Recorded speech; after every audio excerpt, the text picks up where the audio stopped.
some some of our special fun facts from Robin. Each of this episode's 5 storylines puts emphasis on a different aspect of the show. No. Sorry, Steph. Hey, Robot Steph, I think you're going to have to try again. Okay. Each of hey, hold on. Let me go check something. No, but your voice sounded great. So keep talking. Is it raining in Alabama again? No, but hold on. Hey, I forgot to start the broadcast before we introed. So hey, we're here, everyone. Yes. Welcome, YouTube. No, they missed earth-shattering news. Oh no, I'm suddenly embarrassed. Hold on. There you go. I actually got a little bit scared in this episode. I was like, this is this is intense. Really? Wow. Not scared like, oh my goodness, but I was like, I was on the edge of my seat. I was like, if I was watching this late at night after a few pops, I'd be like, oh my god, what's happening? A few pops is Canadian for alcoholic beverages. Right.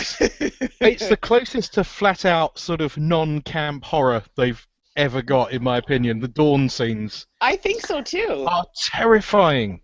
Yeah. Okay. Yeah, this says each of the episode's 5 storylines puts an emphasis on a different aspect of the show. Buffy's conversations with Holden utilizes the show's often off-color humor. Dawn trying to communicate with Joyce emphasizes the frightening and supernatural horror elements of the show. Willow's conversation with Cassie consists entirely of well-crafted dialogue and drama.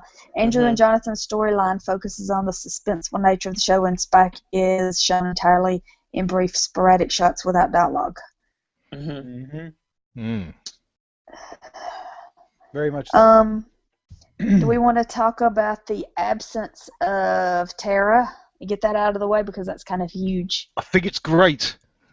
No, no. That might make you think I dislike Tara. I don't. No. I think it serves the story better that it's not her. Now, was she not available for artistic reasons? Meaning depends who you ask. Yeah, there's lots of. Or is it that she was not available?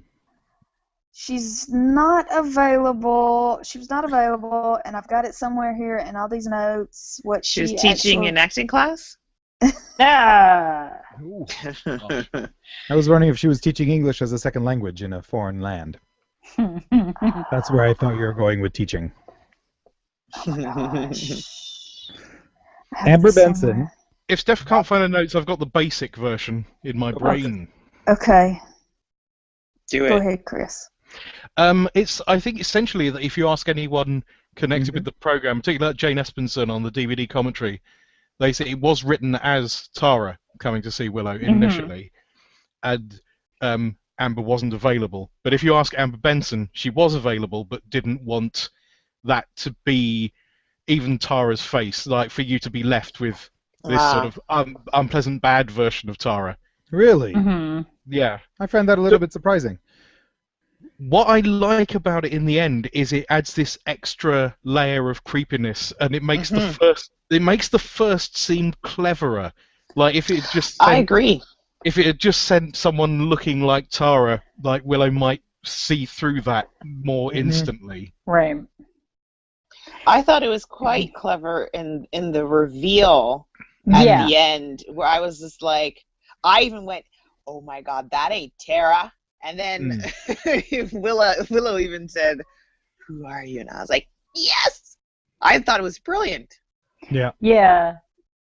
Yeah, I do have to agree with that. Yeah, it makes the reveal that much more sinister and more believable. Absolutely.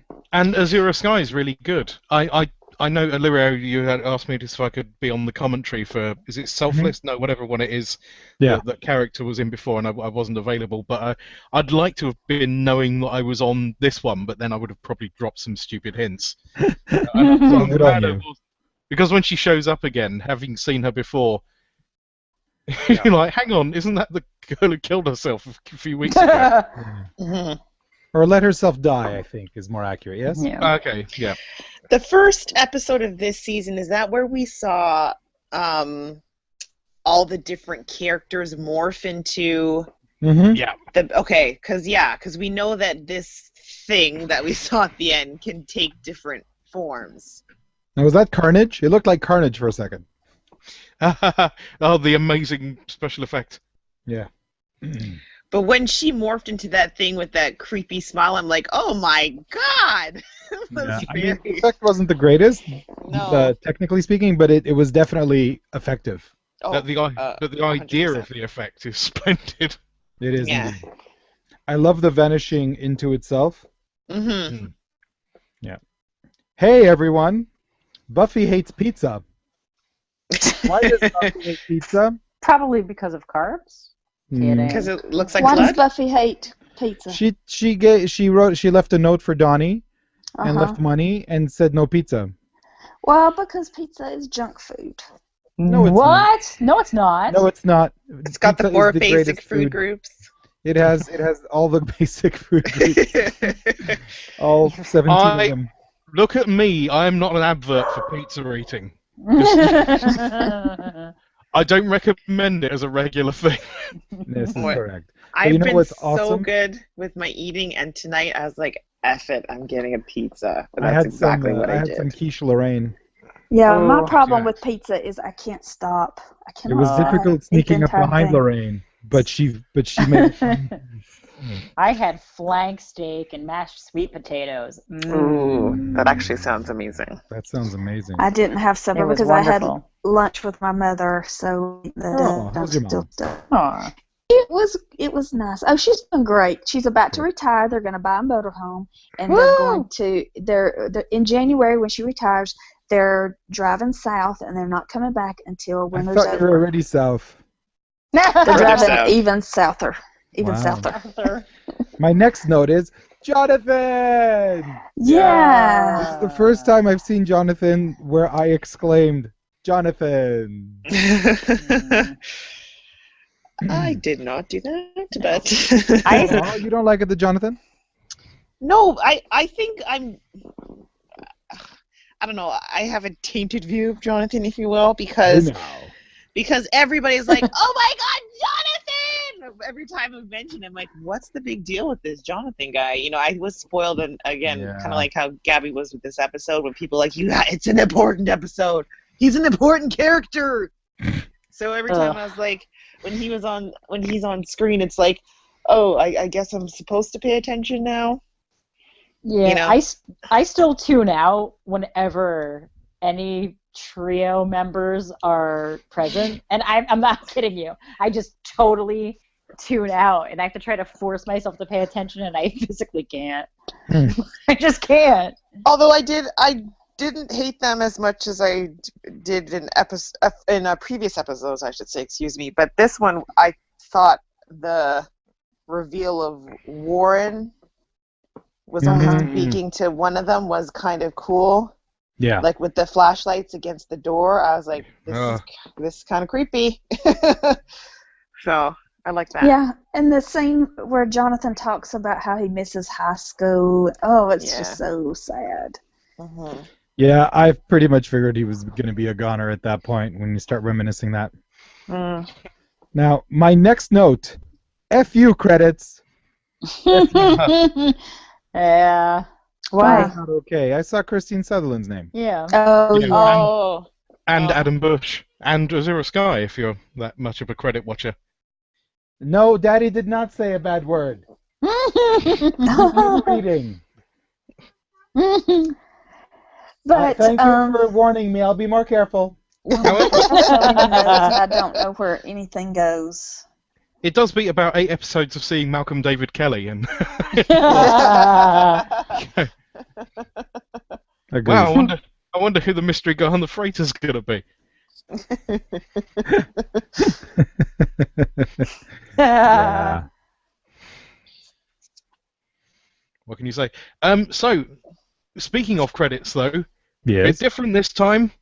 Yes, I noticed that, and I was wondering if I'm like, is this just me, or are the opening credits totally different? Totally different. They were awesome. There was lots of white sweater footage.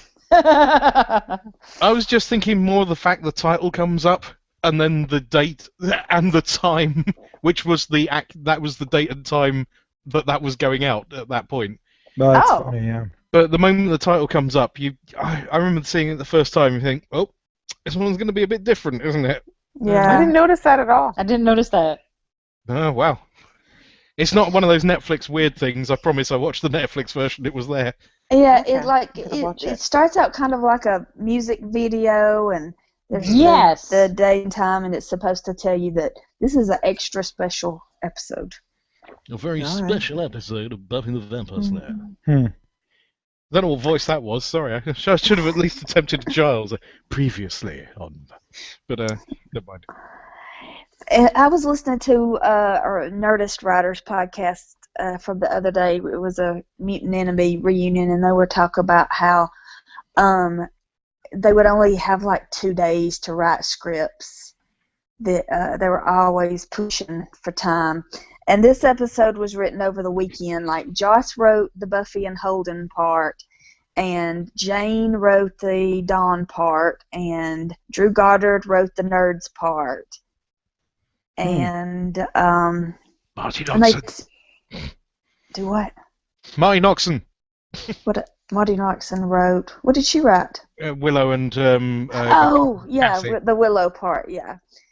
And so they talked about how the part in Dawn's scene with where there's a knocking.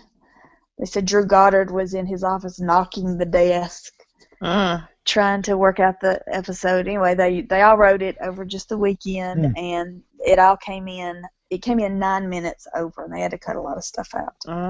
Hey, at what point did you guys notice that there was no Xander or Anya in this episode? I didn't. Like, I remember when I watch it, I remember there not being one. But I first saw this over 10 years ago, so I don't remember. But at this point, I'm glad there wasn't. I think it's neat. It would have been too much. Yeah. Unless they were all together somehow. I know there were. Steph probably has this information, but I know there were plans for some other conversations. Well, I've heard rumors that, on the commentary, Drew Goddard said that it made no sense that Xander didn't have any dead people to talk to, but he did have Jesse. That's true. The very first episode. Mm-hmm. Eric Balfour. Yeah. Yes, but he was busy on 24, I bet. No, yeah. Probably was about that time. Yeah. What were the others, Chris? And Halfrek. Halfrek was going to come and talk to Anya, but she was not available. We've had a lot of Anya Halfrek this season, though. Mm-hmm. Yeah. So, crossbows are not toys. If my kid sister, left alone at home, would play with my weapons and damage walls and try to cover it up by moving houseplant trees, I would be very cross with them. And her bow. And their bow. I hated. I know. Here's all the hate. Is that the 16-minute mark? I don't know, but what bothered me about that is I get it. She's a kid and she's home alone and kids get in trouble, but she's not fucking 5 years old. Seriously, she's not. Would you have preferred her in a shirt, underwear, and sunglasses? That would have been a little more believable. What Jane Espenson said was, "This is what I would do if I was at home by myself." This is what I would do now, like for this very minute, if I was in someone else's house. I had a marshmallow to put in the Mental microwave. note: do not let. Yeah, really. She was very disappointed with the part where she unplugs the television, but the television continues to play. She said, I thought that was going to be creepier than it came off. So that's the only part she was disappointed Well, for anyone who understands electricity, man, that was creepy. It was a little cliche, though. Yeah. Really? Yes. But I mean, I like I've seen that. a lot. There was the Shining reference, there's the Poltergeist reference, there's the Exorcist, so it's very horror story. When the movie. voice came through on the radio, Yeah. that was good. But everything sort of leading up to that, to me, for Dawn was a bit over the top. Excuse me, and like even her like dancing in the kitchen, putting that stupid marshmallow in the microwave. Mm-hmm. Hey. Yep. This is too much. I will not hear any disparaging remarks regarding marshmallows in the microwaves. Now, I haven't heard the commentary in some time, but I seem to recall Jane Espenson also talks at length about the joy of putting a marshmallow in the microwave. I've never done it. It's the greatest thing in the world. It she did it. That's what they did in college. She recommends all the viewers go and do that. Do it. Yeah, you've done that, and you throw it in hot chocolate. Fun. What? No, you just eat it, and it tastes like it's marshmallows. No, it's not. And the anchovy line. At that time, there was a pizza place that was discontinuing anchovies from their pizzas, and it was her crusade to get anchovies back on their pizzas. Oh my gosh. Fish on pizza. Ugh. I don't understand it. Maybe an anchovy doesn't taste like fish. I don't know. I've never tried anchovies. It's super salty. Super, super, super salty. Don't tell me, doctor. I'm trying to think of any. I'm trying to think of any major pizza chain in the UK that actually has that on a pizza. You know what's really cool about anchovies? If you dice them really finely and then put them in a hot pan, it melts. What? Yeah, they melt to down, like a that's cream. How you make something. No, it just melts down to like, I guess basically like it's basic. So it is. It's salt. Oh, it's wow. like it's crazy. My next note is, hey, Jules back. Okay, the UC Sunnydale Library is the Sunnydale High Library. They pulled out of storage. Nice. So that's nice, yeah. Why is Willow studying at the library? Doesn't she have all the books? I don't know. Change of pace? Yeah, it's quiet there. She was very sleepy. She was dozing off. And then, is it Casey Newton or Cassie Newton? Cassie. That's too bad. Because there's this person who does reporting for The Verge. His name is Casey Newton. And he recently interviewed someone named Casey Newton. And I said, screw this. He should interview this Casey Newton. And my joke was, Cassie. It could have been his Cassie Newton. But it's spelled Casey. Was Finnegan around, Kim? Did you see? No Finnegan. So Tara doesn't show up, is my question, but I guess we figured that out. I'm really, really happy that they went this way, even though it was kind of accidental. It's creepier to me that it's someone else. Yeah. And that Will has to kind of, you know... yeah, I mean, I guess if it had been Tara's face and then Tara becomes all evil and nasty, it would hit us differently. This hits me more, I think. Well, the notion, if when you're watching you initially believe it all to be true, the notion that Tara is somehow present but we can't see her, and she can't see her, no one can see her, it just adds this frisson of weirdness that I like. It is, but it takes. It takes me out of it because Tara's absence is so obvious. It should be Tara. Yeah, because I was thinking, why can't Willow see her? Because she killed somebody. Yeah. But that was a good excuse. So that's why. Yeah. That was a good excuse. It was justified. However, I was like... It was what? Justified. However, in the moment, I was like, I'm not buying this. Like, why? What? Yeah, I think with me, I got a little confused because they were like, because she explains, oh, well, you can't see her because you killed somebody. Yeah. And I'm like, but wait, and this is stupid because I know he's a vampire, but I'm like, wait a minute, but Buffy killed people? Yeah. Like, what's going on? And then I'm like, wait a minute, he's a vampire, and there has to be another. I'm like, maybe it's because it was an innocent? I don't know. Yeah. And then, I immediately thought, production-wise, I'm like, oh, I guess Amber Benson wasn't available. That's... I mean, I figured that as well. What I'm thinking. So they wrote this around that. I'm like, okay, Anyways. It's a heck of a good salvage. Mm-hmm. Yeah. And, Agreed. And I can't imagine myself preferring it the other way. I really like this idea. But that's just me. No, it's me too. No. Yeah. But in most series, their last season, they do, they have, former guests come back, major characters come back. This is a very clever way to do that. The last goodbye or whatever to characters.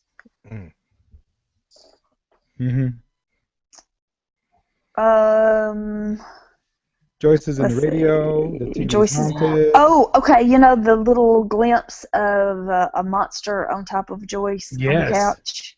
Horrible. Choking her. Yeah. That's the Gnarl Demon costume. Nice. It looked all black, though. Just painted black. That looked really good. Yeah, Jane came up with that. That made me... I mean, I was sitting down. But it made me jump in my seat. Yeah. That was a nice flash. I didn't like Joyce's eyes all white. I thought that was lame.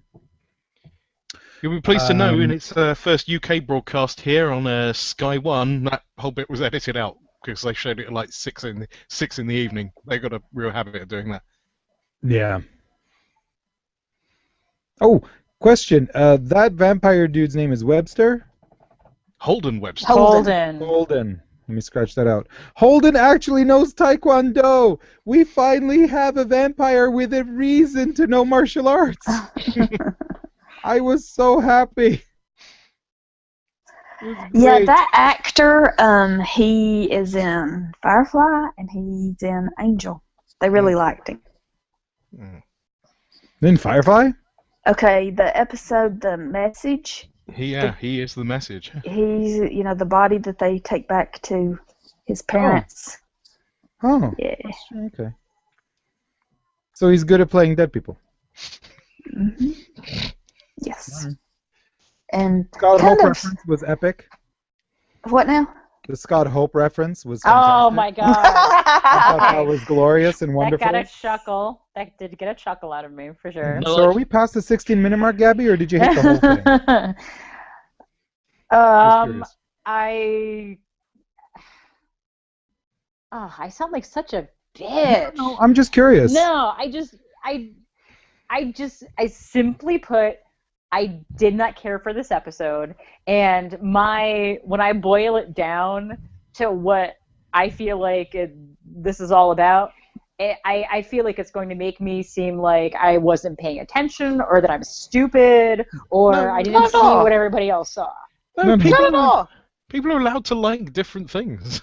It's fine. I know, and I don't know why I care so much about this particular episode. I think for some reason I keep hearing from all around me, oh my god, it's so great, I can't wait to, talk about this for hours and hours and hours and hours. And I'm like, really? I feel like this is all just this big elaborate scheme, as it were, just to be like, oh, okay, so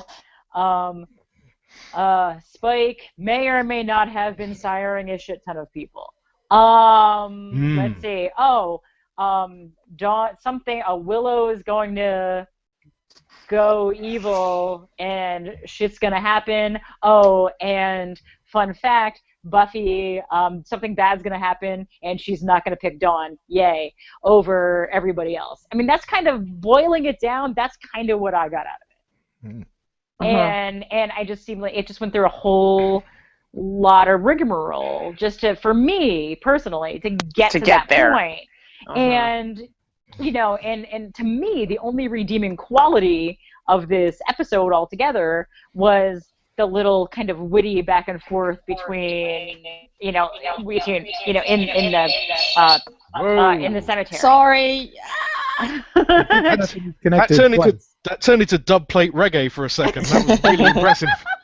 Yeah, that was the only thing that, again, like I mentioned earlier, like I've mentioned a million times, any member of the trio on my screen, I don't give a fuck. I tune out. And I didn't think that the Dawn by herself stuff I thought was absolutely ridiculous. She's acting much younger than she actually is. And I didn't find any of what happened in the house terrifying. Absolutely nothing at all? No. I did. At the beginning, you know what? I agree with you, Gabby, because the first bit where she's dancing around the marsh up until I'd say her finishing the stupid marshmallow and then the door opening really and like the wind coming in or whoever came in. Yeah. Up until then, I was like, eye roll at everything Dawn did, said, and just looking at her, I'm like, oh, can we just get rid of this? But then it flipped on me. After that, that's when I was like, oh, shit's going down. Like, really, something's happening here. And Angel Joyce, I rolled my eyes. It was just, the episode was painful to me. I just wanted it to be over. Were you not and to impressed move with along. Joyce Kenobi? Oh, I yeah, freaked out. totally. I freaked out when she dropped on the floor, picked it up, and then Joyce was on the couch, and then when she turned around, she was gone. I was like, oh my god! That's when I was like, oh my god! Like, I literally said, fuck, oh my god! Thing is, with Angel Joyce at the end, do you think that's Angel Joyce, or do you think that's more sort of pissing around with, like, someone evil being creepy still in a different way? I think you can't trust anything. Mm. And there's just so much evil afoot that I don't think you can I mean, here we are, theoretically, being tricked by being tricked, in the library the whole time. Well, what's to say that every single scene there wasn't a bit of trickery? Oh, as soon as it was revealed that Cassie wasn't Cassie, I was like, oh, they're all tricks. Every one of these is a trick. Mm-hmm. So that's how I took it.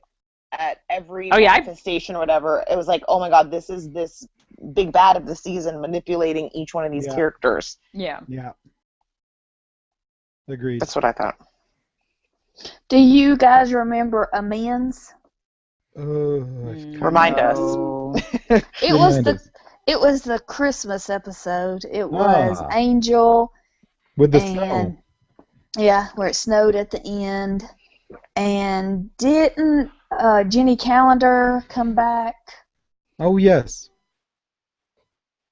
I don't remember. I remember. I think Jenny Calendar did come back and speak to Joss. Oh. Or to yeah, someone. So when you get a chance, maybe go back and watch Amends. Is that a hint? Yeah. So Warren is talking. That's not going to make sense on the audio podcast. Warren is talking to not Jonathan. Let's I'll tell you what. If you don't like the trio, there's a significant reduction. Yay! Danny Strong is Ethan Hunt. I love me some Jonathan doing some Mission Impossible stuff. I thought that was great. And Warren is back, and he's doing his. I guess he's not Warren. He's whatever deep dark bad thing is going on, and is basically manipulating Jonathan and what's his name. Did they say the dude's name? Jonathan and what's his face?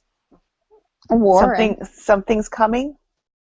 Did they say the name of whoever? They know that something evil's coming. Oh, because I thought they said something. I meant to go back and see what it was. And they said, "From beneath you it devours" in Latin. And Warren leads Andrew to believe that they are going to become gods. That he's sacrificing Jonathan, and they're all going to become gods. Yeah. Because that's all he wants to do is be bored in the end. That's so disturbing to me. It's so disturbing. This mental game that, and how Joyce, how John is being. I mean, it's just so sad. It's pretty sad, but it does make for some compelling stuff. Spike with a girl, and my first question was, is she dead? Is this his dead person? That's what I thought. I'm like, I don't know. Wait a second. She looks He's familiar. the dead person. And I think it's true. I was going back to think, who's this chick? Where have we seen her before? She looked like Jennifer Tilly to me. Really? No. She's in this. Yeah, she's in this. Well, some of it. For the benefit of the podcast, I held up season 2 of Dollhouse. And speaking of Dollhouse, doesn't Willow, when Cassie first talks to her, she says, "Did I fall asleep?" Oh, I hope she said that. Is that a Dollhouse reference? Yes, it is. Yes, very much so. What's a dollhouse? Yeah. Isn't that Alicia Cuthbert? Not Alicia Cuthbert, the other one. Dushku. No, You've already not mentioned 24. You're going to I was mention gonna 24 say without that's the whole totally 24. That's his daughter. And I the was circle is watching- complete. I was watching One Big Happy just now. So, Cassie is telling Willow how she can't use any magic whatsoever, huh? Uh-huh. And in my notes I wrote, bleep you, Tara. And I thought Tara was just being like a total control freak girlfriend. But then it turns out that no, it's the big bad is trying to get Willow to not just quit magic, but even then suggest, hey, maybe you should just, why don't you kill yourself? Oh my God, that's so disturbing. Yeah, that was crazy. I really, really, really like that. Yeah, And then it works, and that's why it works again that it was the girl who died a few episodes ago. It's so much better. It goes somewhere where Buffy hasn't gone before. Which I think is really interesting, especially because Willow hates herself plenty. And, Cassie, I guess, figured that maybe she just need a little push. Yeah, and she even starts on the whole sort of tragic, the tragic gay trope as well, oh, my girlfriend's died, so I'm going to put on a lovely record and, It's like, Indigo Girls. Indigo Girls, maybe. Yeah. It's going to be that or Tegan and Sarah or someone, isn't it? I think it's a little too... Isn't it before Tegan and Sarah, really? Yes, okay. It's just but, a bit on the nose. All right. All right, Melissa Etheridge, come on. Oh. Yeah. Not the way I do. Hey, when Jonathan is reminiscing to Andrew about high school, I wrote down, Jonathan is perfectly describing Facebook. I want to know how they're doing, what they're up to. Oh, Jonathan. Yeah, but they don't care about you. Yeah. In classic Whedon-esque irony, Jonathan dies just as he completes his character's series-long arc. He had finally come to realize that being a real friend means actually caring about others and sometimes working and making personal sacrifices over time for their benefit. Just as he learns this, he is promptly killed by the person he thought was his friend. I've just heard him. I should mention on the Facebook group. Oh, Jonathan.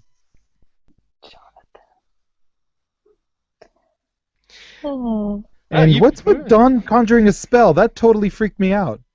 And then sprinkling that Tinkerbell dust. Yeah, what's happening here? The reason that she walked on the glass and cut her feet was because later, when she cast Die the Hard? spell, Someone loved Die Hard? she was going to stick her feet Dawnhard. in the, and like the blood from her feet would, cause the spell to work, but they had to cut that. And then she was going to take a knife and cut some kind of symbol into the floor, into the wood floor. But the floor is actually concrete painted to look like it's wood, so they couldn't do that. So they went to the drugstore and got glitter. Okay. They were rushed. Like, they didn't have a script when they started prep, so they just gave them an outline, and they were like, some poltergeisty stuff happens here, and Buffy and Holden talk. And the the tomb that Buffy lays on like a psychiatrist sofa. Yeah, they built that. The belt buckle, Drew's belt buckle. They didn't know what the symbol that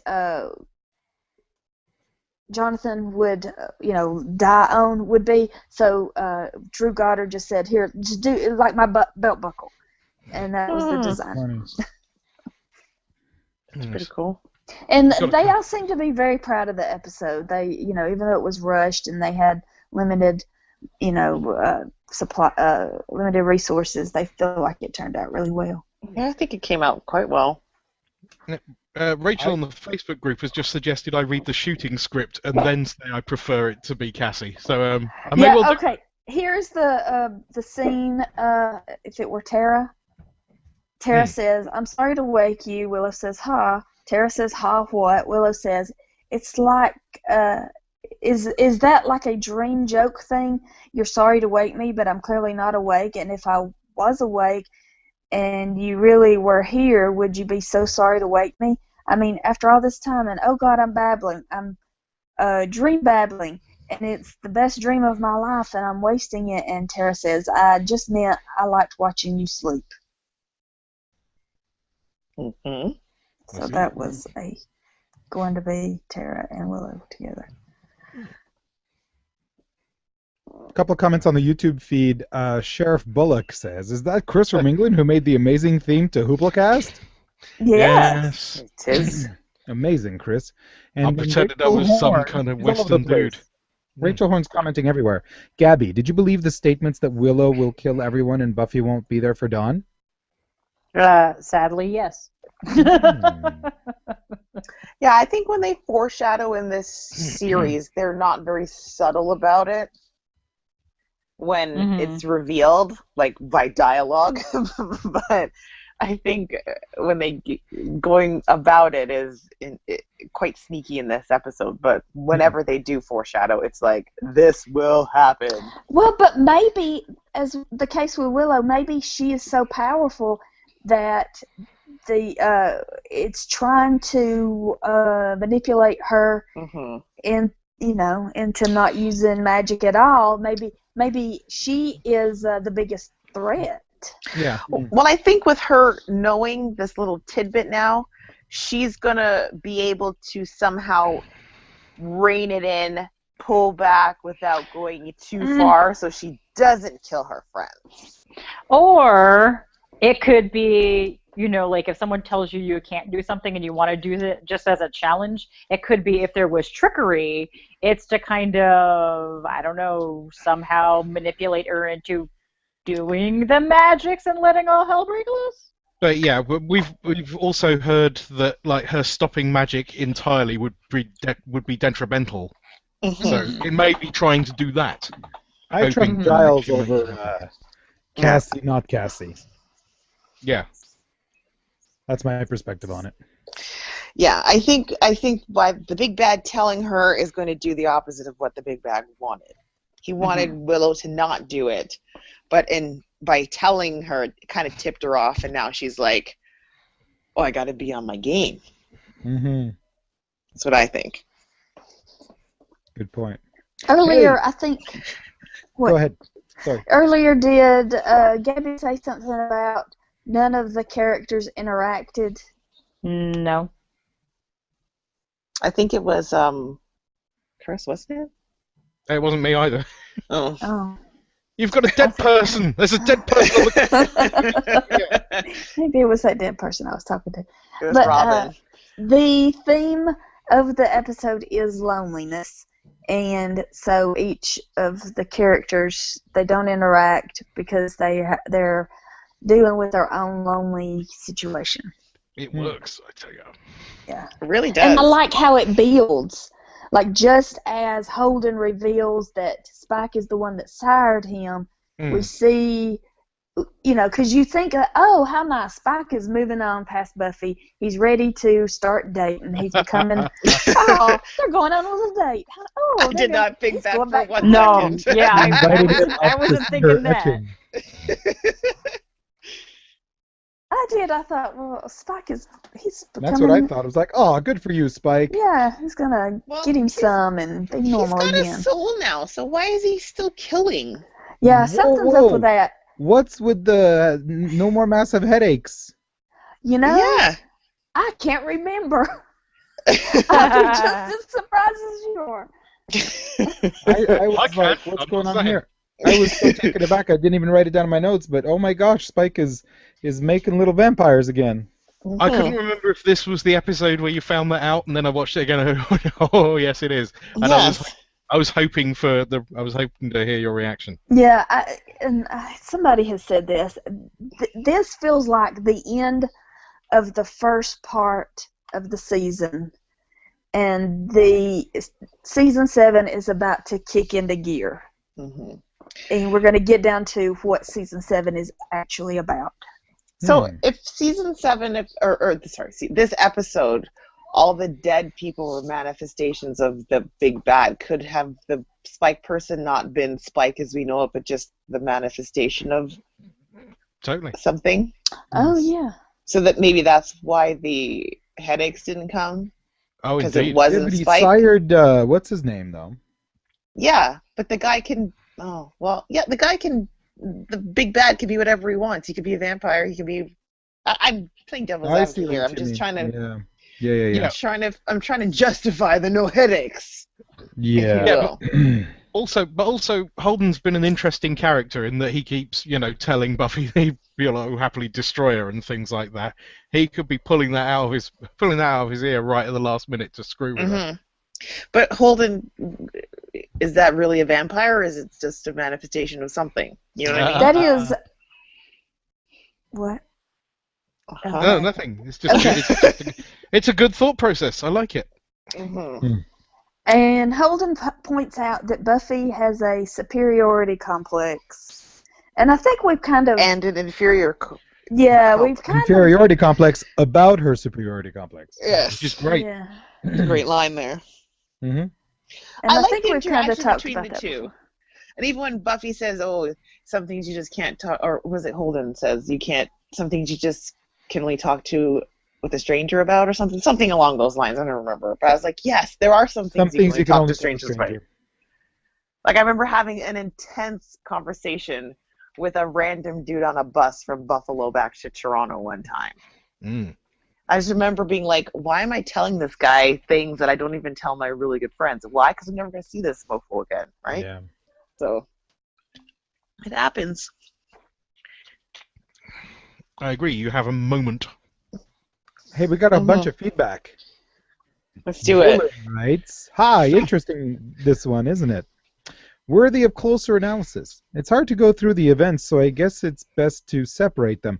The intro was a nice setup for the mood of the episode, with title and everything. It definitely says something big is happening here. So the night begins at 8:01 on November 12th, 2002, which is the same date and time this episode was aired on UPN, so it's in real time, just a cool detail.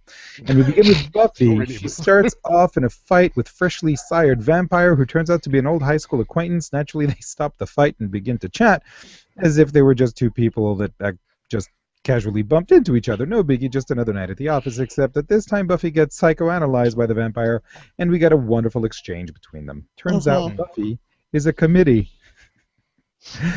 Note how this whole exchange is quotable, and having a vampire as your therapist is not such a bad idea. At the end, you just dust it, and you don't have to worry about your problems being spread around or paying the bill. Hi-oh! Yes. Except that this vampire reveals that Spike sired him. Odd turn of events, to say the least. Also, Scott Hope turned out to be gay. Ha! Oh, the point about Scott Hope being gay is because at this time, what's his name? Filippo? Who? The real actor? Oh, yes, the actor. Was he really gay? No, he was... Okay, Buffy learns that Scott Hope, a boyfriend she had briefly in Season 3, came out as being gay in college. This may have been a nod to the fact that the actor who played Hope, Fab Filippo... Remember, he's from Ontario? Sure. Okay. You're all Canadian. You all know each other. I'm like, where are you going with this? I have no idea what she's talking anyway, about. Fab Filippo. He was in the movie where all the Canadians got together and played that some movie with every Canadian and in some poutine. What? I don't know. The buildings were connected, and they never went outside. Sky thingy. What is it, Lyria? You know it. You've told me about it before. Skyland. No. I have no idea what you're talking about. Anyway. Canada's Wonderland? The Skywalk? Tim Horton's Stanley Cup the movie. It's a movie that feels like Office Space. It has a very Office Space vibe to it. It's way downtown. Yes. That's the one where Don McKellar staples things to himself. Yes. And it's basically work colleagues bet each other who can last the longest without going outside, because they live in an office building that's interconnected with apartment buildings. Yes. You recommended it to me years ago, Illyriana. I watched it, and I liked it. You liked it? I'm happy. Yeah. Did you enjoy Don McKellar's stapling of things and then the pop bottle full of marbles or pennies? Yes. That was crazy. And that fish on the leg? Yeah. I need to watch this. So Yeah, you do. Fab And it's Filippo. not Way Downtown in separate words. It's all one word because the Way other one is a Downtown. Britney Spears movie. Is it them filming it along the path in Toronto? No, it's in Calgary. Okay, never mind then. I looked at Canadian Netflix and everything, wasn't there? No, it's not, which sucks. All right, Fab Filippo had gone on to have a major role in the Showtime television series Queer as Folk as an openly gay gifted violinist at a private university. It also explains why he dumps Buffy in season 3, presumably before they get to the physical stage of their relationship. Okay, now Dawn, this one is my favorite. She begins the night, I'm just reading Dylan's email again. She begins the night continuing to be awkward, dropping pizza sauce everywhere, shooting the wall, etc. Then the thumping starts, the door opens, the electrodomestics turn on. The first thing that she comes up with is axing the shit out of the TV in stereo. Don't call now, mother. TV in stereo seems overkill to me, especially the stereo. Talk about the whole house. Why don't we? Why did the shelf rack have to die with it? It seems like a nice piece of furniture. But anyway, she does her best John McClane impersonation by stepping on the broken glass and then touching her foot while on the phone, so I give her a pass. And then the creepy bit starts. Don't look at the couch. When Dawn begins to ask questions at the thumping after she asks if her mother was alone and the thumping answers no, I was hoping that her following question would have been, is Pat with you? Who's Pat, Dylan? Then it goes from creepy to violent. Yes, it does. Sorry, everyone. I just got alerted to a technological situation. I think Gabby's iPad is haunted. Then it goes from creepy to violent. Most people would have run out by now, but not Dawn. She fights back, and when she has a chance to leave, she decides to stay and kick the poltergeist's ass, and then Dawn gets creepy and violent herself. Man, Dawn is great in this. I'm still defending Dawn. Pardon, Chris? She said Dawn is great in this. I'm still defending Dawn. She's great in this. Yeah. She was good in this episode. Absolutely. I give it to her, yeah. Just pretty good. Rises to the occasion. And then all the blood in the teeth and the the blood in the teeth was excellent. It was, yeah. And in the end, she was rewarded with revelation. But what does it mean? Then there's Andrew and Jonathan. They're back in Sunnydale for Mexico, driving a ranchera with fuzzy dashboard borlas, a Dia de los Muertos skull, and a small shrine in the back. I almost feel like I'm getting hit over the head with a very strong stereotype here. Except that that's pretty much the decor that you find in just about every form of public transportation over here, and it's accurate, so I can't really complain. No, but again, that's hinting to, or not, referring back to Gabby's comments about when the episode started. When they came in that car, I was like, oh, again, rolling over the eyes. Like, this is so over the top cliche. Like, this is making me feel dumb. They were just on the way home from Cinco de Cuatro. Oh yeah, yeah. Coming back from Mexico, it doesn't mean our whole car has to be decorated like a piñata, Mexico one, you're killing me, Andrew. Must not steal quote. You better not. It's one of mine. Anyway, they're up to something. I mean, look at the size of those backpacks. For a moment, we are led to believe that they're here to help and be accepted. Well, at least Jonathan does. But something dark is lurking, and it's working Andrew like a puppet, full of Star Wars references and everything. Oh, Andrew, you funny, adorable, gullible, spineless, backstabbing dork. And I will say no more about what happened with this pair, because I don't want to give anything away by accident. Make of it what you will. We move on to Willow, who's having a visit from the great beyond, we think, in the form of the recently deceased Cassie, with what it seems like a message from Tara. But in the end, we're left with the sense that these individual encounters are our first glimpse of what is coming. Or is it who is coming? Whatever it is that has made its move, chills.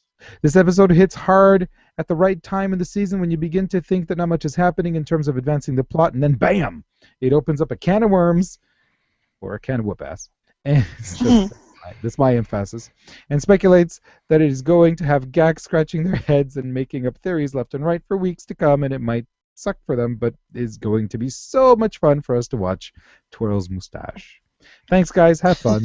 Steps away from keyboard with a maniacal laughter. Oh, yeah, I almost forgot. Spike is killing again. Bye. Yeah, and I forgot about Jonathan and Andrew talk about, what if Buffy lets us join her gang? What if we can go hang out at her house? Mm-hmm. That's sad. Yeah. Rachel. And Corey. Hi. And Corey, Corey and Rachel Horn. Hi, Gax and special guest. So much happens here, but I'm just going to comment on the Willow Cassie scenes. As you have probably been told, Amber Benson was meant to be evil ghost Tara in these scenes, but she chose not to, as the LGBTQ community was quite upset about dead Tara and her and Willow's positive effect until the evil lesbian, dead lesbian tropes happened. However, the original shooting script is online and leaves most of us wishing that Amber Benson had come back. I have included a link for that below, and I encourage you all to read, and a snippet of it below. Don't bother reading it aloud on the podcast. It is long. The emotional resonance is still there with Cassie, and you do feel the awfulness of what this is doing to Willow. Ugh. Apart from that, this is the turning point of the season, and I really like the pace, picking up whatever else may happen. Oh, and Illyrio last week, he commented on always seeing dead Joyce on that couch. Surprise! Oh yeah. Everybody thinks you were spoiled. No, I was not. I watched it today. 10 out of 10. Holy crap, Jonathan's!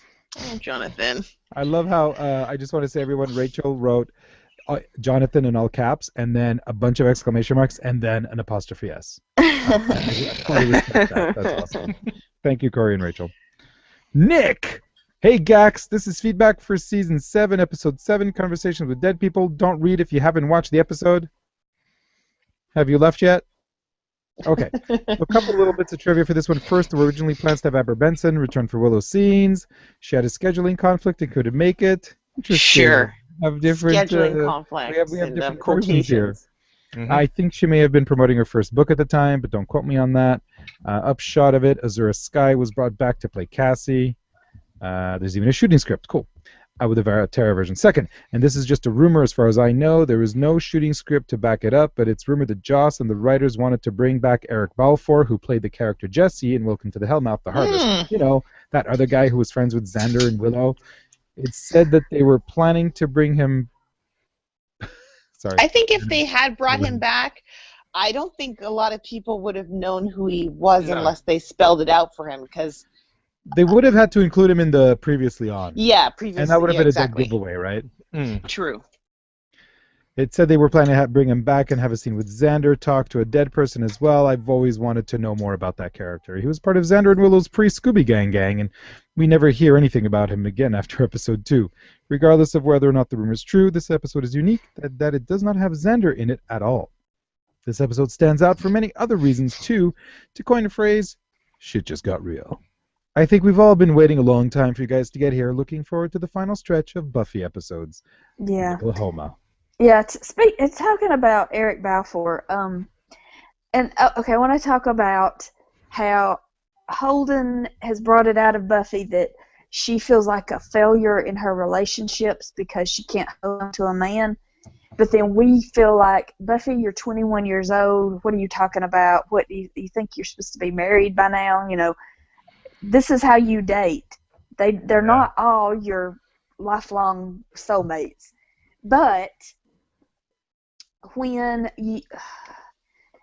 it was the most fantastic thing. The other day when I put Conversations with Dead People on at work, my coworker said, well, if we're going to watch this, I want to watch it from the beginning. Ooh. Yes, I was so happy. So we watched up until the pack. And so you know how Buffy started out, it's Buffy wants to be a normal person, but she keeps getting pulled back into being the Slayer. You know, if she had been a normal person, she would have been friends with Cordelia, she would have been a cheerleader, she would have been shallow, but she, you know, ended up friends with Xander and Willow, and I think that plays really well with she feels like a failure at normal relationships because she's the Slayer, and she's just not meant to have the normal life. If she had the normal life, then she would be able to make connections, lasting connections with people and relationships, but it's not possible. We have audio feedback from Nutty. Here we go. Hello, PotentialCast. This is New Chess.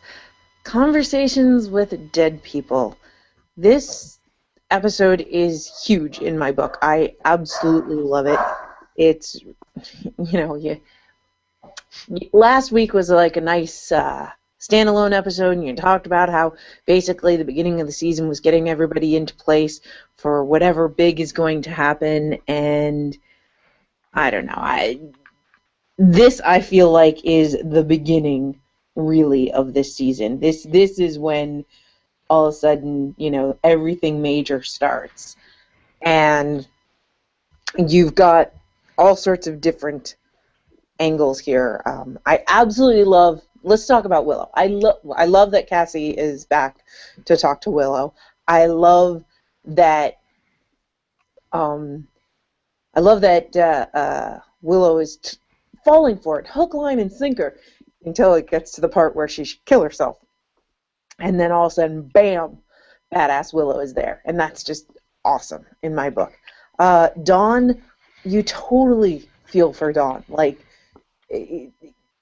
Everything that she sees, everything she goes through, like, she gets the worst of this entire night. She gets the absolute worst of it and has to just deal with all of that heartache, and she can't be strong like Willow and realize this is not my mom, and just has to live with it, and it's brutal. Like, even if you don't like Dawn, that's just harsh. Buffy is totally self-indulgent, getting a therapy session from someone she's about to stake, and but it's it just keeps the episode going, I guess. And then Spike is biting people. What do you think about that? I can't wait to hear your thoughts on it. Bye. Bye. Thank you, Nutty. Bye. I think she kind of spoiled us on something there, but. No. No, don't think so. I don't think She so. said that Dawn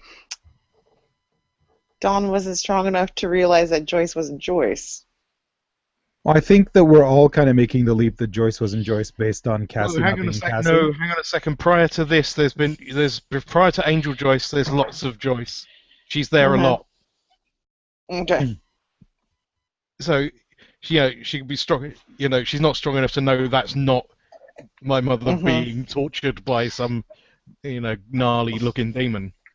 All right, just justified. Okay. And then remember back right after Joyce died, there was the episode where Dawn tried to bring Joyce back. Yes. That was I a always super think creepy about moment. that. Yeah. Oh, You want me to read Bruce's email? Sure, thank you, Seth. All right, Bruce, Conversations with Dead People. There's a lot of talk about, and I'm sure y'all will. I'll stick to one topic. There's a lot to talk about, and I'm sure y'all will. I'll stick to one topic. What I get out of Buffy's therapy session. First, a quote from Selfless. There's no mystical guidebook, no all-knowing counsel. Human rules don't apply. There's only me. I am the law. That's the Buffy mindset which is evaluated in this episode. She listens to her friends, usually, but when it comes down to it, Buffy has to make the decisions and live with the consequences. Whether it's trading a box of spiders to the mayor, which saves Willow but puts the rest of Sunnydale at risk, or fighting Willow or Anya in order to protect people she doesn't like and may not even know. Everyone else can have an opinion, but in the end, it's Buffy's opinion that matters, and she hates that. Buffy is just a person. She's made mistakes. She's done things that she's ashamed of. As Webster points out, that makes Buffy a lot like everybody else, except Buffy has the power. Power she didn't ask for, didn't think she deserves, but can't get rid of. She died twice. Other Slayers have appeared, but Buffy is still regarded as the Slayer. Webster's final pronouncement, however, that everyone is alone and then they die, sounds more like propaganda that fits in with the Dawn and Willow parts of this episode. That's just my 2 cents, Bruce. Thank you, Excellent. Bruce. Thank you. Rachel Horn Hails sent to us a Ross. second email. Just a quick thought, guys. From beneath you it devours. Mwah! Thank you, Rachel. I did like Andrew's translation of that. I don't know if you recall. Oh, let's not. Oh, I see. Oh, I won't then. There's an email from Rich. If you guys didn't like this episode, I don't think we can have tea parties together anymore. Oh, Hey, sorry. Hey, Gabby, did you ever Yeah, like Gabby, tea? were you planning on that? No. You're not a teetotaler, Gabby? No. Tea party sounds fun.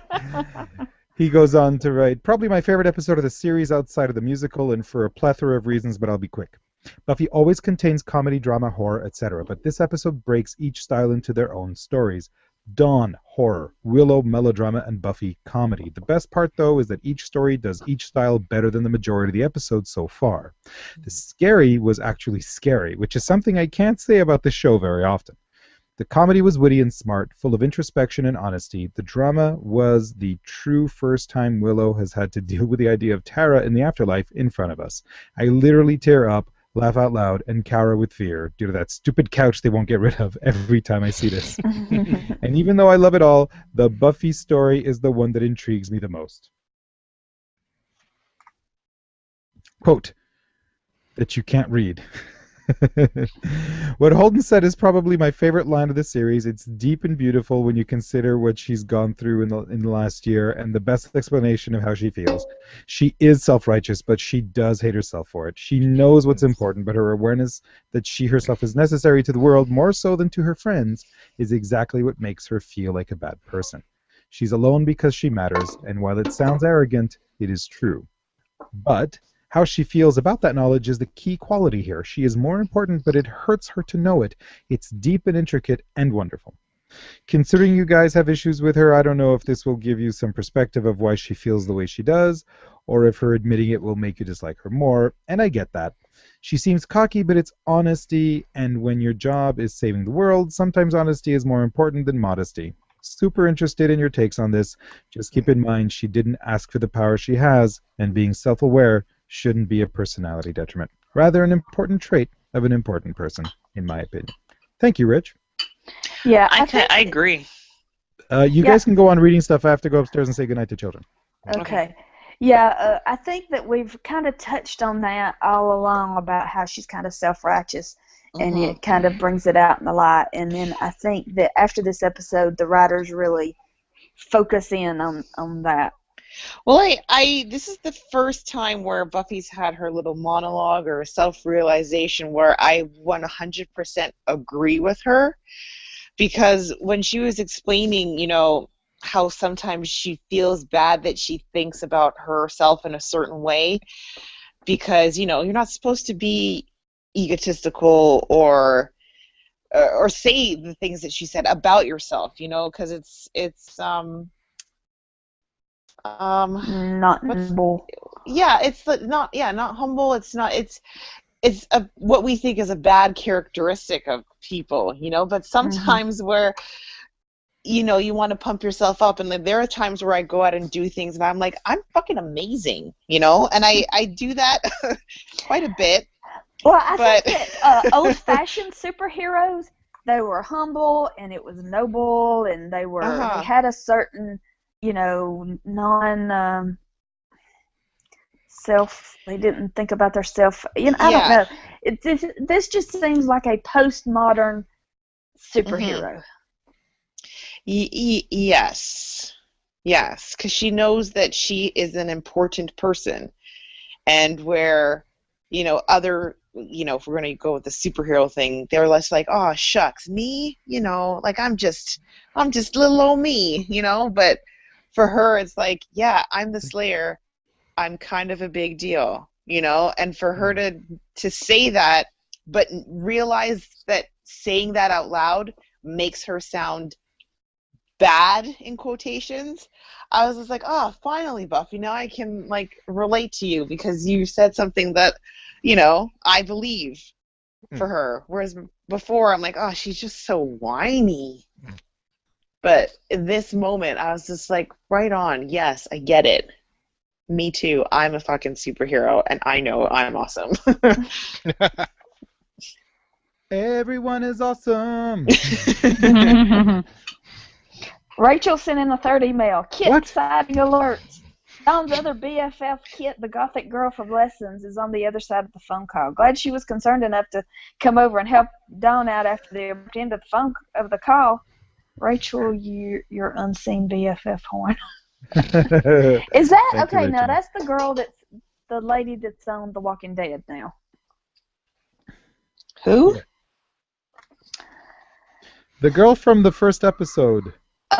Lessons. You know, it was gonna be. It looked like she was the new Willow or whatever. Oh, okay. Kate Stryker writes. Great name. I hardly know her. Sorry. Hey, Gax and guests, this is my absolute favorite episode of Season 7. It's one of those watch over and over episodes. Some points. Number 1. The beginning is a nice change from normal, and I won't lie, I downloaded the song and still love it. Number 2.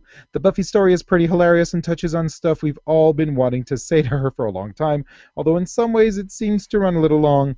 More Willow, please. Number 3. Willow's story is my favorite. I'm sure you've already been told.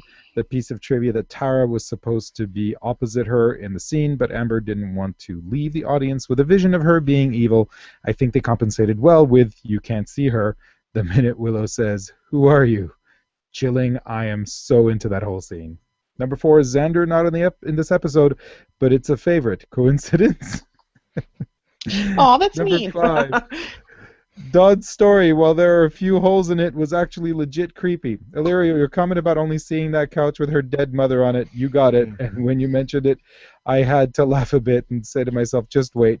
Possibly the most creepy moment was that vision of her on the couch when only we could see it and Dawn was looking the other way. Number 6. And lastly, I want to know from you guys, do you believe what the visions Vamp told the Scoobies were true? Manipulation, doubt, and fear can come from lies or selective truths. It's a mixture of both, or one or the other.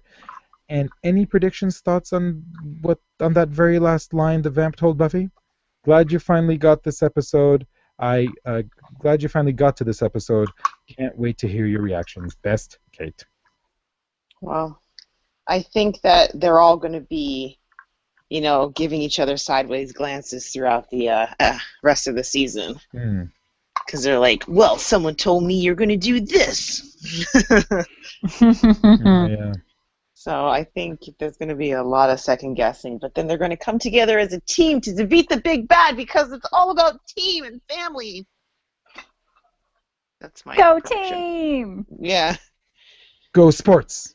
Sports ball. By the way, just let everyone know I caught up on a lot of Garfunkel notes. Oh, okay. Sports. Every other word. Sorry. Diana writes. Greetings! Seems like you are on target to finish season 7 by the end of the spring/summer. Listening with you has given me new appreciation for this season. This is one of my favorite episodes. No opinion spoilers, just a general statement. Love the music and clock. Love Buffy trying to connect. So many good quotes with that vampire, including the shocking end. A bit convenient bit of plot, but I'll take it. Please get all those great quotes, including ones about GD, wherever Buffy feels committed, etc. Valerio, how do you feel about that couch now? Being in the summer house was my least favorite of the 4 slices of the evening. Too much of a mess, ending with some true mind-messing visions. Willow was sad, and then I was waiting for the Black Roots. Were you surprised by the end?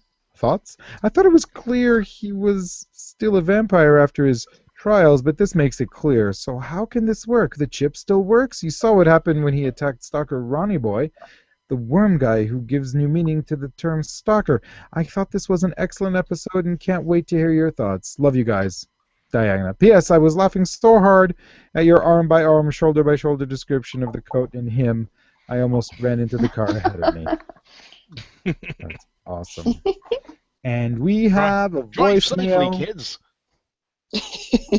from Paul Mackey. I promised Paul I would listen to it beforehand, but Paul, I just didn't have time. It's fine. Awesome. Here we go. Hey, it's Paul Mackey, and against my better judgment, but hopefully this all works out, I am calling you live rather than doing a big edited up thing because I'm running out of time.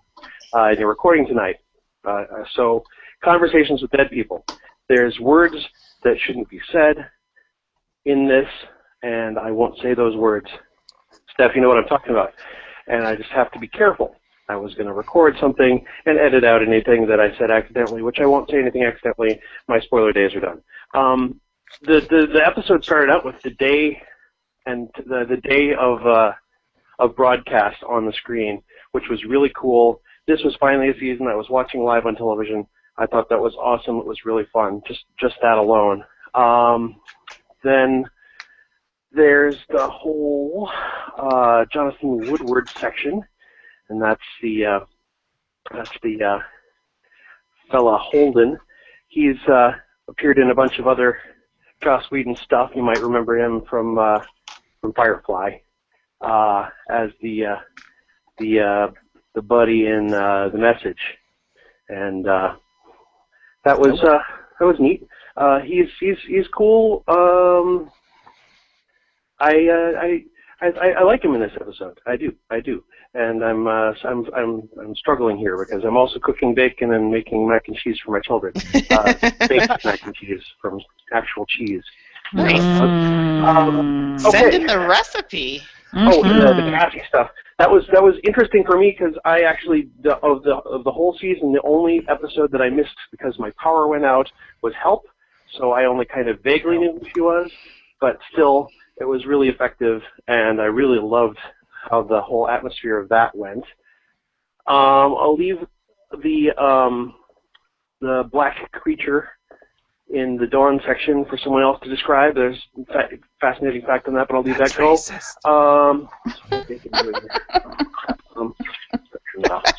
Okay. Nice seeing Jonathan and Andrew back, maybe. What do you think? I don't know. And then, not looking so good for Jonathan. Is it? It's not. That's... Oh, and then Spike, of course. What the heck's going on with that? I don't know. Spooky with that, the way the whole episode wrapped up with the revelation of the sire, and then seeing Spike do the attack, and having Joyce talk, and then Cassie eating her own face and disappearing. All pretty neat stuff. I got away without saying that word that I wasn't going to say. Right, Steph? I did. Okay. And I will talk to you later. What's that word? The name of this season's big bad? Yeah, that's right. It's probably the name of the season's big bad. Yeah. That means Paul's better than me. Kim, let's try and guess what the name of the big bad is. Kim? Well, I think they said it. I don't know. I think they said it in this episode. Really? I think that Jonathan and Andrew said it. All right. Well, hold on then. Something about Gabby? With a B. Gabby, do you want to give us a guess? Steven. I think... I was going to guess Augusto. Oh! As in Augusto Pinochet. He was a big bad. He was a bad guy. But beloved of one of our least popular prime ministers. Hey, Kim. Yeah. Go ahead. What did you think you heard? I don't know. I think they said it while they were walking in the halls while they were looking for the principal's office.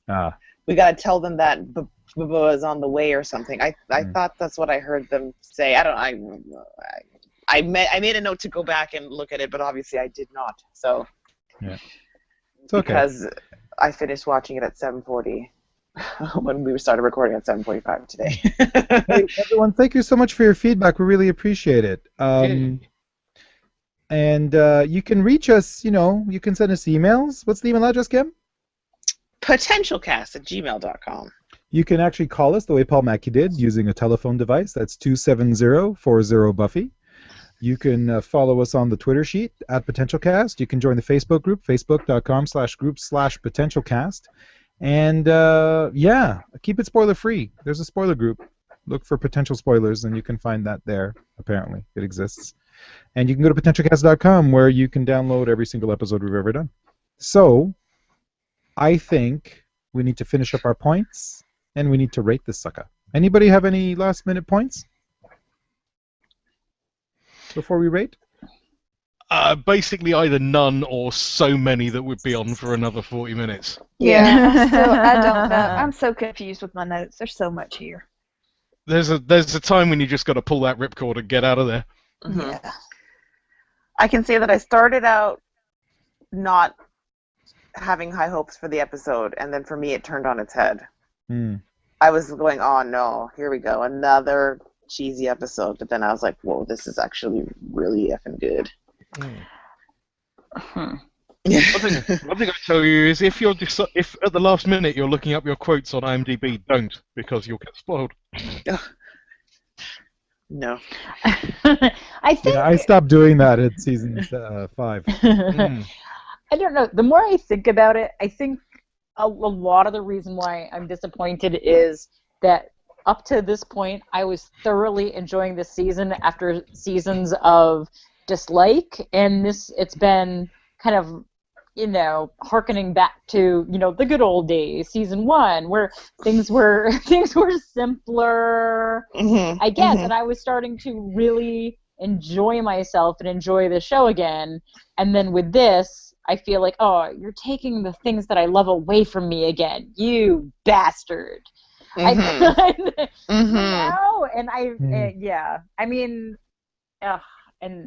granted, there's only one left, but still, you get the trio, or what's left of the trio involved, and I really, really, really, really don't care anymore. So I don't know. I mean, I've got high hopes for what's going to happen. I'm just really upset and disappointed that this episode happened to me. And I know that sounds selfish, but I don't give a fuck. It's just my opinion. That's okay. Awesome. All good. Yeah. So what's your rating? We're gonna get points for no Xander.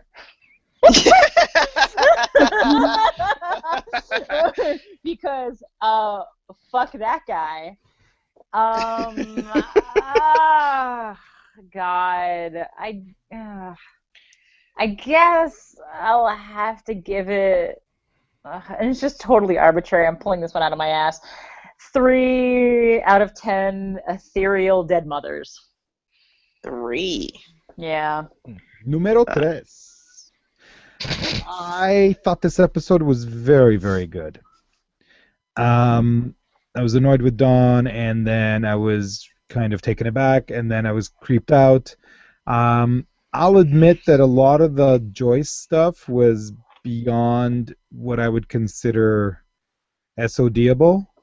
The white robe and the thing, but as I think of it maybe being a construct of the big bad, then it would make a lot more sense, and so I'm going to give that a pass. I'm giving this episode, where my rating system potentials here, let's see, one of maybe that, maybe one of these. No, that's too obscure. Yes, I'm going to give this episode 9 out of 10 Obi Joyce Kenobis. Kim? Well, I really enjoyed it. It totally flipped for me, because I really was thinking, oh, great, how much more time do we have? And I've nothing else to say. I've said it all. I'm going to give it 8.5 out of 10. What did Dawn say? Shut up, shut up, shut up. She didn't say get out this time, right? No. I think she said shut up, shut up, shut up. Yeah. So. There was an Amityville horror-style voice that said get out. Oh, another horror movie reference. All right, I give it, I don't know, I go back and forth on the Tara not being there thing, but I think I'm okay with it now, so I will give it 10 out of 10 time-honored customs of fighting to the death. Wow, 10 out of 10. Chris! Nice. Yeah, I know I had like an impromptu appearance, but I was last on this podcast back in season 2, and you booked up quite heavily. But I know there are others before this I could have asked for. But when are you coming back? Season 7, I think, Conversations with Dead People. I've always liked it from my first viewing. I don't know about you guys. I've never really heard it discussed much in places as a strong standalone episode in lists of like Buffy episodes. I don't really have much memory of it showing up as an episode people talk about. Maybe I've just been looking in the wrong places. I don't know. I love it. I think it's great. I think it's dynamite. I will never know what it would have been like with Tara in, and if I read that shooting script, I still won't know what the finished product would have been like with Tara in. All I know is what this episode is and how much I like it, and I think it's I think it doesn't, for me, doesn't put a foot wrong. And I'm really unlikely to appear on this podcast again because you're nearly done. And so I'm sorry, I'm afraid it's 10. It's 10 top scores out of maximum. Well done. Yeah, Well done. I mean, to me, this is like right under Restless. This is up there with Restless almost. So. Interesting. Hey, Chris. Yeah. Thanks for coming on our show. Thanks. You're welcome. Woo! Where else can humans and other interested beings hear you? Most regularly, you can say regularly. Been a bit slow on that one. You can hear me with you, Illyrio, on The Last Word with Chris and Illyrio, an intro cast for one of the least viewed programs, Stephen Moffat's Press Gang, a British kids show from the late 80s, early 90s, but that is all on YouTube. It's great. lastwordpodcast.com. You can watch it all there, and you can talk about Dexter Fletcher's suspect accent, and you can hear about pings, and you can learn about Mr. Knowles and whether he's an unsuitable teacher or not. And it's really good. There you go. And I also do a thing with a guy called Joe and Chris Do a Thing. jcdothing.blogspot.com. You'll know you've got it right if it looks like you've written JC Clothing, unless of course you've written JC Clothing, in which case you've got it wrong. Kerning. And when Doctor Who's on the air, I do ehpodcast.com, the 11th Hour podcast. Wow. Thank you, Chris. Hey, You're welcome. I think it's quote time, isn't it? Hey, Chris, go first. No, you sod. Hey, Kim, who usually only picks one, you go first. I think I'm going to kill you just a little bit more than usual. Nice. Hey, Kim, your turn. Check. Check. Awesome. That was cute. Do that all the time. Gabby, go. You son of a bitch! No, go.